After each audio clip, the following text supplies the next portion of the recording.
Friends, ಕಳೆಯಿಂದ ಅಡಿಕೆ ಗಿಡ ಆಗಲಿ ತೆಂಗಿ ಗಿಡ ಆಗಲಿ ಹೇಗೆ ಪ್ರೊಟೆಕ್ಟ್ ಮಾಡ್ಬೋದು ಅನ್ನೋದನ್ನು ಈ ವಿಡಿಯೋದ ಮುಖಾಂತರ ಸಿಂಪಲ್ಲಾಗಿ ನಾನು ತೋರಿಸ್ಕೊಟ್ಟಿದ್ದೀನಿ.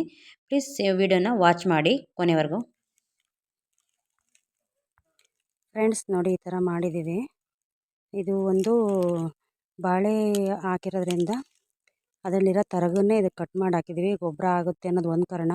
ಹಾಗೆ ಗರಿಕೆ ತುಂಬ ಬೇರೆ ಹತ್ರ ಎಲ್ಲ ಬಂದಿತ್ತು. ಸೊ ಹಂಗಾಗಿ ಅವೆರಡು ಆಗುತ್ತೆ, ಗರಿಕೆನೂ ಹೋಗುತ್ತೆ, ಒಂದು ಗೊಬ್ಬರನೂ ಆಗುತ್ತೆ ಅನ್ನೋದಕ್ಕೋಸ್ಕರ ಈ ಥರ ಕಡಿದ್ಬಿಟ್ಟು ಹಾಕಿದ್ದೀವಿ. ಸೊ ನಾವು ಅಡಿಕೆ ಗಿಡಕ್ಕೆ ಎಫೆಕ್ಟ್ ಆಗಬಾರ್ದು ಗರಿಕೆಯಿಂದ ಅಂತ ಈ ಥರ ಮಾಡಿದ್ವಿ. ನೋಡಿ, ಎಲ್ಲ ಕೂಡ ಹಂಗೆ ಮಾಡಿದ್ದೀವಿ. ಡಿಫ್ರೆಂಟ್ ಈ ಥರ ಮಾಡಿದ್ದೀವಿ.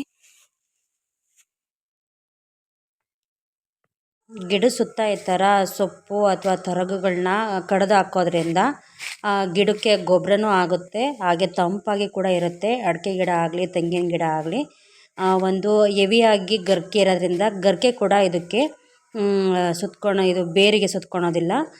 ಸೊ ಹಂಗಾಗಿ ನಾವು ಬಾಳೆ ಹಾಕಿರೋದ್ರಿಂದ ಬಾಳೆ ತರಗನ್ನೇ ಕಡಿದು ಅದಕ್ಕೆ ಹಾಕಿದ್ದೀವಿ.